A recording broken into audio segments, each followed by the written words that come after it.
Çok saygıdeğer Uygur TV ve İstiklal TV seyircileri, efendim biz şu anda İstanbul'dayız. İstanbul'un Zeytinburnu semtindeyiz ve burada olma sebebimiz ise efendim burada özellikle Doğu Türkistan'dan buraya göç eden Uygur Türklerinin hayatlarından bir kesit olarak size bir program sunmak istiyoruz. Bu programda sunmak istediğimiz şey ise özellikle Doğu Türkistan'dan Türkiye'ye gelen Uygur Türklerinin en çok yerleştiği yerleşke olarak Zeytinburnu semti biliniyor. Biz de burada acaba Uygurlar neler yapıyorlar? Doğu Türkistan'dan buraya geldikten sonra hayatlarında ne gibi değişiklikler oldu?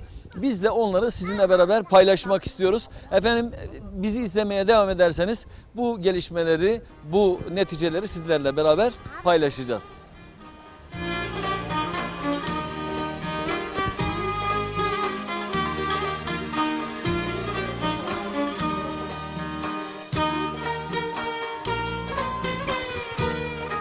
Evet, selamünaleyküm.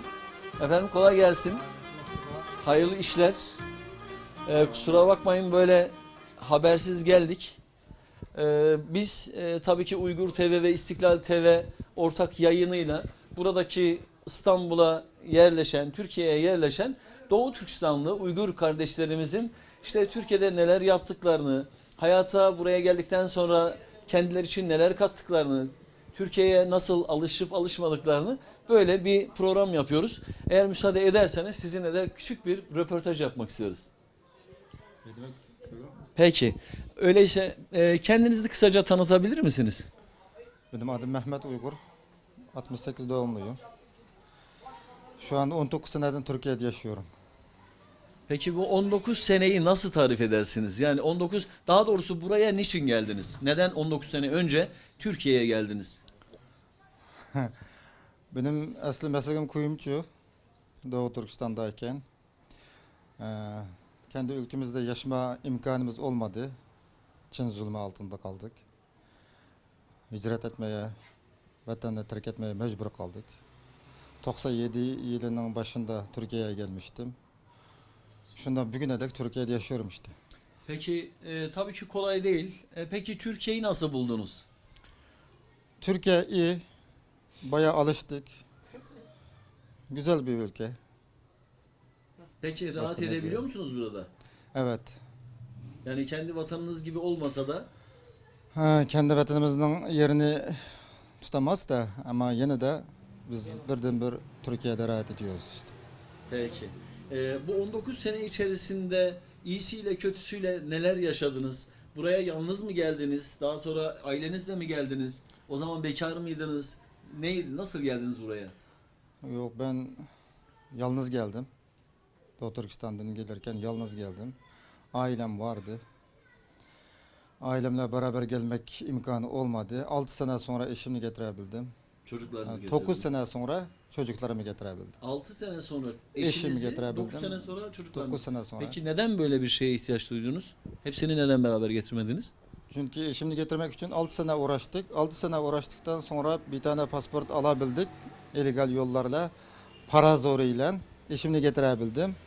Beraberce Türk vatandaşlığına müracaat ettik. Vatandaşlığımız çıktıktan sonra Türkiye pasportuyla gidip de 2 tane çocuğum vardı. Bir tanesi 3 yaşında, bir tanesi 88 günlük kalmıştı.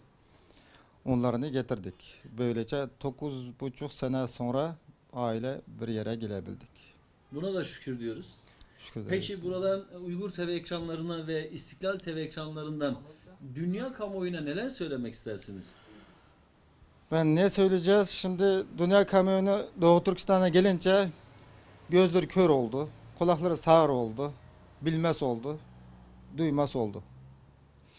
İnsan hakları, kişilik hukuk, demokrasiya hepsi bir anda yok oluyor. Yok oluverdi yani. Yalan, sahte oldu. Bile bile.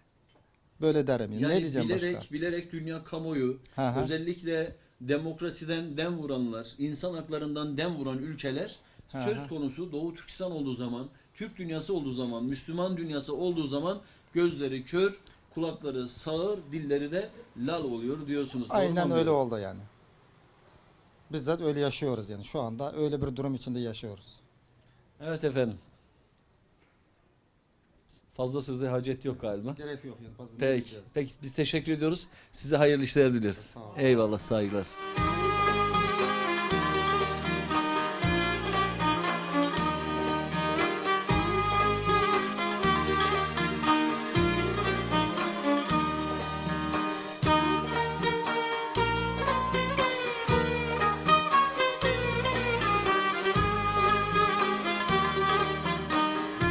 Evet efendim, görüyorsunuz Doğu Türkistan Uygur Türkleri buraya kadar gelmişler. Burada gördüğünüz gibi kendi kitaplarını, kendi tarihçeyi hayatlarını, kendi kültürlerini, hatta kendi dillerini burada yaşatmak ve yaşamak için kitaplar basmışlar, kitaplar yayınlamışlar. Ve hatta kendi mizah adamlarını, kendi hayatlarındaki asrın kendileri için Nasreddin hocası dedikleri Hisam Kurban'ın dahi kendi kültürlerindeki Hisam Kurban'ın kitaplarını, fıkralarını böyle yayınlamışlar. Tabii bunlar Türkçe yayınladıkları kitaplar. Tabii burada ayrıyeten tabii ki Uygur Türklerinin kendilerinin yazılarında, yani Osmanlıca dilinde, aslında Uygurlar hala Osmanlıca dilini kullanıyorlar. Harflerini kullanıyorlar daha doğrusu yazı dilinde. Ama Uygurca ifadeleri, kendi lehçelerini kullanıyorlar, kendi dillerini kullanıyorlar. Bunun içinde Uygurca bölümü de var. Burada da işte dini kitaplar var, fıkıh kitapları var vesaire. Ve Uygur kitapları da bu arkada gördüğümüz bölümde. Böyle bakabilirseniz burada, evet, görüyorsunuz Uygurlar kendi hayatlarını inşallah devam ettirmek istiyorlar ve biz de onların bu yaşama gayretlerini sizlerle beraber Uygur TV ve İstiklal TV aracılığıyla paylaşmaya gayret ediyoruz.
Evet, çok saygıdeğer Uygur TV ve İstiklal TV izleyicileri. Efendim biz tabii bu bölgede Doğu Türkistan'dan gelip buraya yerleşen Uygur kardeşlerimizin komşularına da, arkadaşlarına da, buradaki bölge halkına da sormaya başladık.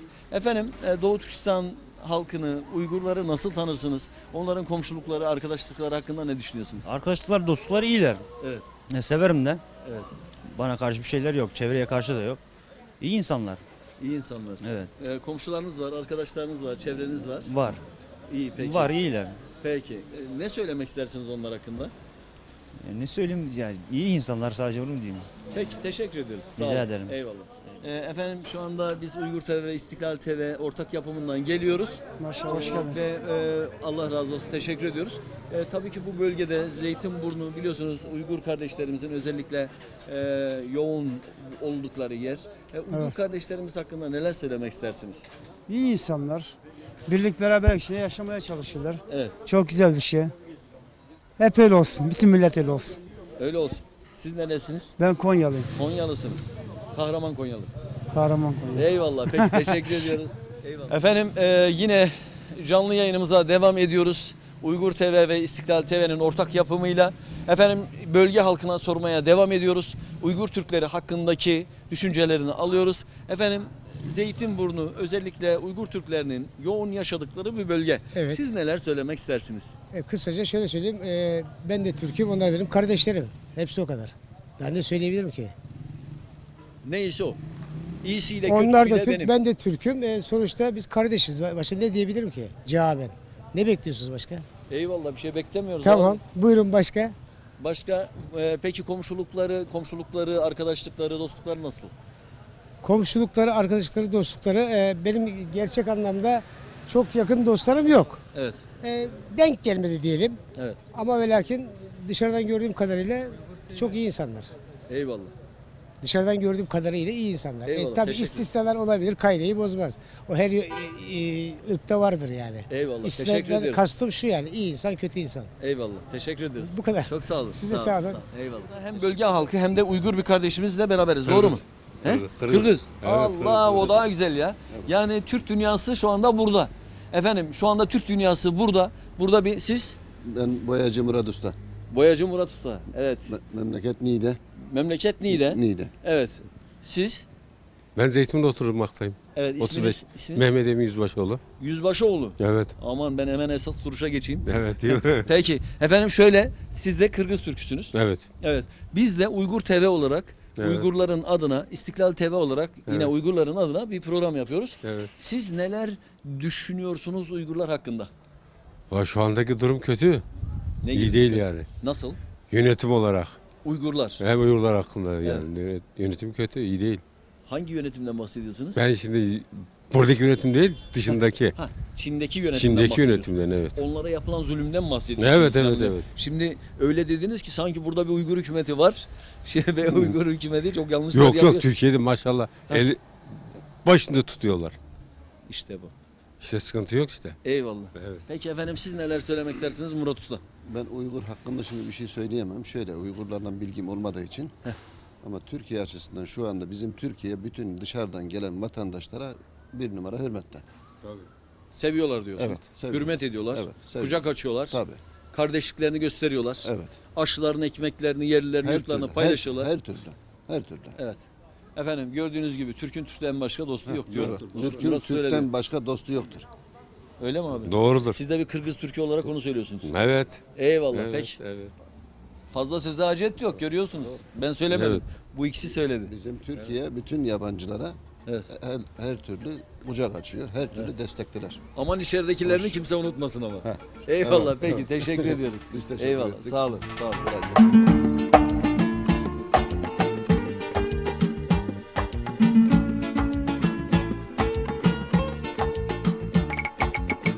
Evet. Efendim burası yine İstanbul'da, Zeytinburnu'nda Uygurların aşhana dedikleri yemekhane yani restoranlar. Bir bakalım nasıl hazırlıkları var.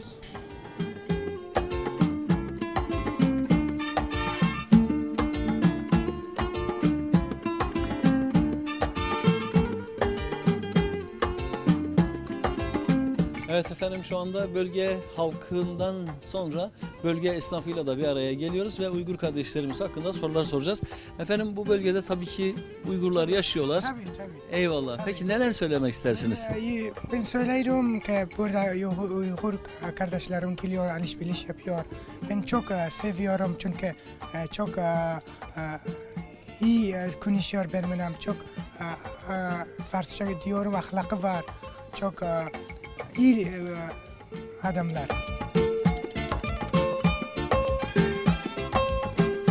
Evet efendim yine bölge halkına sormaya devam ediyoruz. Efendim Uygur Türkleri hakkında neler biliyorsunuz? Doğu Türkistan hakkında neler biliyorsunuz? Şimdi Uygur Türkleri zulüm görüyor. Türkiye'ye sığınıyorlar kardeşlerimiz. Benim zaten mahallemde çok Türkistanlı var, Uygur Türkleri var. Vallahi şimdiye kadar hiçbir sıkıntılarını görmedik. İnşallah da bundan sonra da görmeyeceğiz zaten. Yok yani onlar bizim kardeşlerimiz. Vallahi böyle ne diyeyim yani. Peki efendim teşekkür ediyoruz. Oldu. Çok sağ olun. Oldu hadi. Hoşçakalın. İyi yayınlar. Teşekkürler. Teşekkürler. Sağ olun.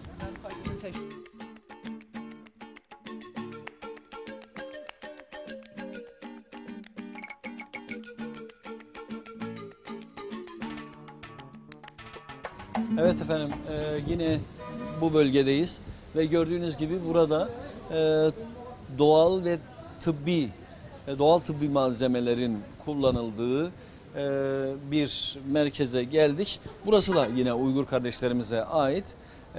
doğal ilaçların yapıldığı, doğal tedavilerin uygulandığı bir yer ve inşallah bu mekanları da sizlere göstermeye çalışacağız. Evet efendim, doğal tıbbi malzemelerin satıldığı, öyle mi efendim?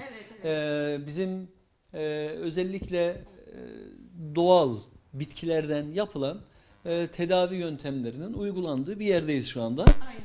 Kendinizi tanıtmak ister misiniz? Tabii ki isterim. Lütfen buyurun. Sağ olun, teşekkür ederiz. Önce sizlere teşekkürümü bildiriyorum çünkü bu TV'ni uzaktan izliyorum. Uygur TV'yi tanıyor Uygur musunuz? TV'ni çok Evet, iyi. İstiklal TV'yi de İstiklal tanıyorsunuz. TV'ni hep ben onu izliyorum. Eyvallah. Bu sırada ona teşekkür etmek istiyorum sizlere. Çok teşekkür ederiz. Bizlerini yakından takip ediyorsunuz, bizlerini tanıtıyorsunuz. Sizden Allah razı olsun. Sizlerden de. Şu an Burada neler yapıyorsunuz? ben normalde kendimi önce bir tanıtayım. Lütfen. Ben memlekette Doğu Türkistan'da şeyde okudum. Üniversitede bu bitkisel üzerinde üniversitelerde bizimki. Üniversitelerde okudum. Bu alanda uzmanım aynı anda. Biz normalde nabızdan bakıp da hastalarını tespit ediyoruz. Yani mizacı göre ilaçlarımızın yani bu bitkilerden karışım yaparak yani bir çay olarak. Burada canlı bir şey yapabilir miyiz? Yani bana dokunmanızda sıkıntı var mı? Yani benim nabzıma bakabilir misiniz? Bakabiliriz. Peki o zaman şöyle bir öyle mi? Peki ablamıza biz sizi böldük mü? Yok. Peki. Hayır yani şu anda en azından canlı arkadaşlar böyle bir şeye şahit olabilirler diye söylüyorum. Yapmak ister misiniz? Tabii. Ablamızdan müsaade isteyelim. Bekler misiniz biraz? Bekler. Peki. Peki.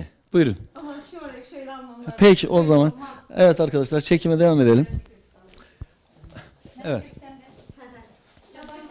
Evet gördüğünüz gibi burada tabii doğal ve tabi olan şifalı bitkilerden yararlanmak isteyen, biyoenerji uzmanlığı ve doğal tıbbi ilaçlardan yararlanmak isteyen burada arkadaşlarımız var. Gördüğünüz gibi onların da bu görüntüleriyle beraber bakalım şimdi bize bir tedavi uygulanacak. Acaba bizde ne çıkacak? Sağdan başlayalım beyefendi. Sağdan başlıyorsun. Evet, aynen öyle. Önce nabzınızı bakarak mizacınızı tespit edelim.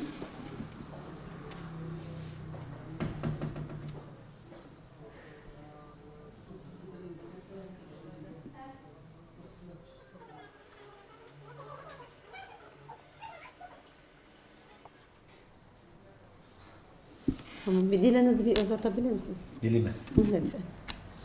Tamam. Allah'ım. Sizde biraz nefes darlığı var azıcık. Bir de kanda yağlanma var. Kolesterol var diyelim. Bir bağışıklık sisteminiz biraz düşük. Evet. Böyle uyku düzensizliği oluyor mu sizde? Evet. Böyle rüya falan görüyor musunuz? Yok ben öyle bir şey göremiyorum. görmüyorsunuz ama uyku düzensizliğiniz tırk yaparken böyle hafif uyanıp hafif uyku derinliği yok diyebiliyorum. Evet, çok sağlam uyuduğum söylenemez. Evet. Evet.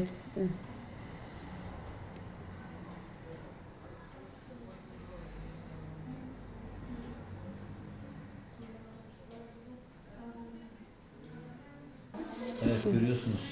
Buyurun. Şu anda biraz bel ağrısı gibi, kemiklerden biraz eğrime gibi bir durumunuz var.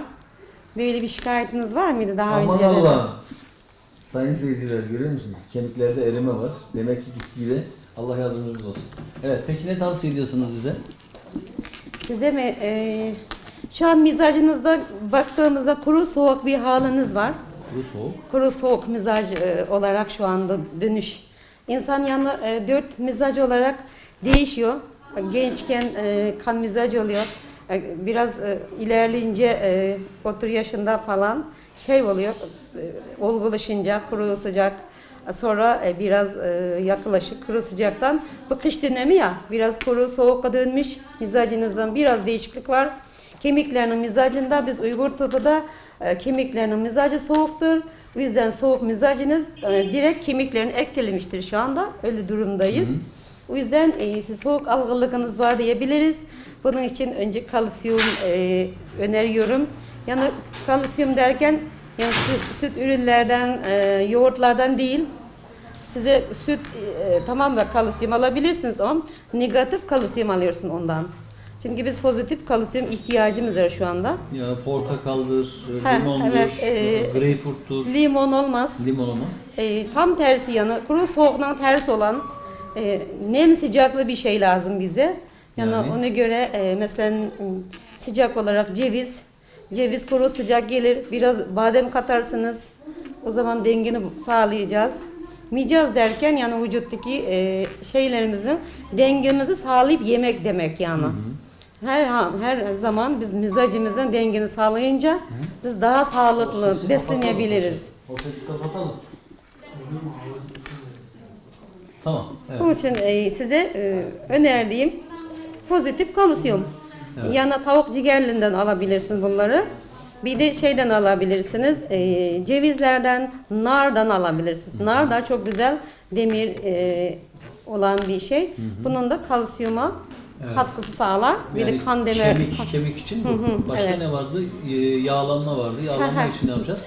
Kemik bir daha şey yapayım size ekleyeyim. Bu hamsi balıklar var ya, onun balığının etini çıkartıp da onun kemiğini ona yiyebiliriz. Sadece doğal olarak. kemiğini Bu da kalsiyum olarak Eyvallah. alabilirsiniz. Evet. Evet efendim yine Türkiye'ye yerleşmiş bir Uygur kardeşimizle beraberiz. İsminizi öğrenebilir miyim? İsmim Fahrettin. Fahrettin. Evet. Fahrettin'cim güzel kardeşim ne zamandır buradasın? Ben şu an 2,5 sene oldu yani buradayım. 2,5 senedir buradasın. Evet. Türkçeyi önceden öğrenmiş miydin? Hayır yani buraya geldim ondan sonra öğrendim yani. Çok güzel maşallah. Peki nasıl Türkiye nasıl?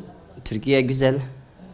Rahatsın burada. Evet çok rahatız burada. Peki alışmakta güçlük çektin mi? İşte Türkiye'ye buradaki Türk kardeşlerinle nasılsınız?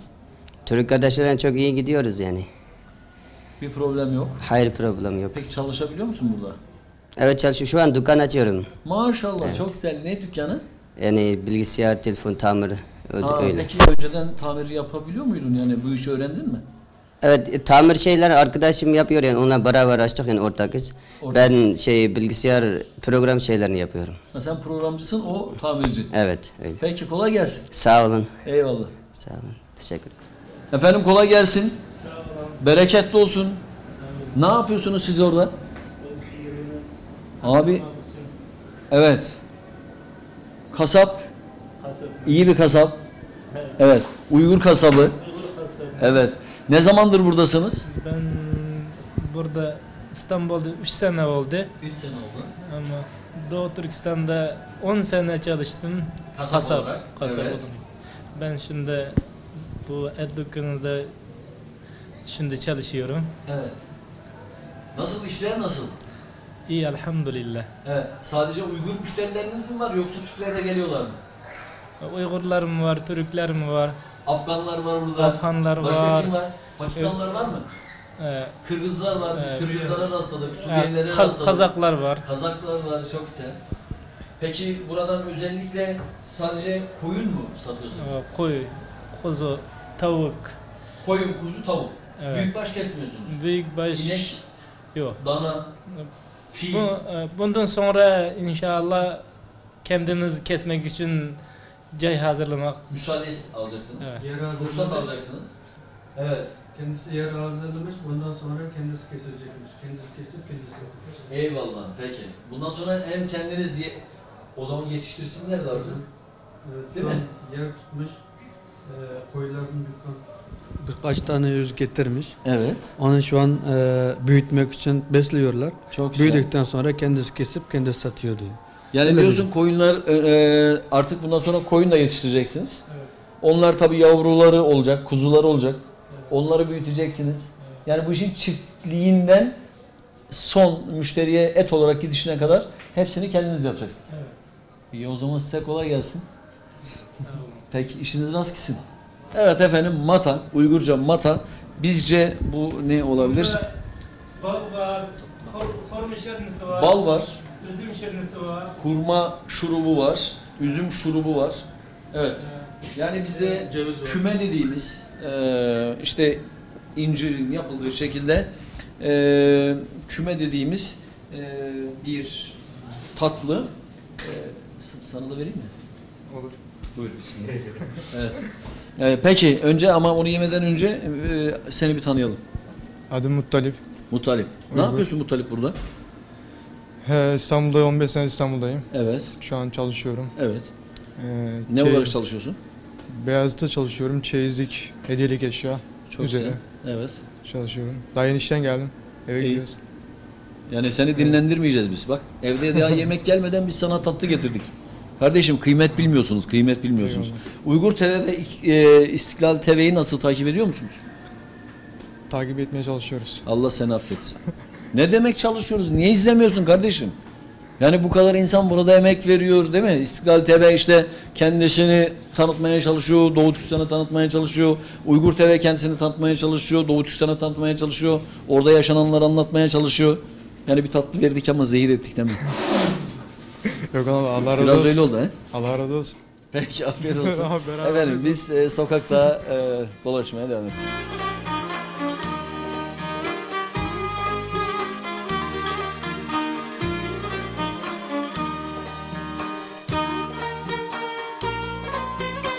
İfade ettiğimiz gibi Zeytinburnu'nda Nuri Paşa mahallesinde İsa Yusuf Alptekin sokakta aslında buraya halk tarafından aynı zamanda Uygurlar sokağı da deniliyor. Çünkü buranın özelliği buradaki Uygurların özellikle yoğun yaşadığı bir yer, esnaf olarak yoğun yaşadığı bir yer ve özellikle de Uygur yemeklerinin ve Uygur malzemelerinin çokça tüketildiği ve bulunduğu bir yer.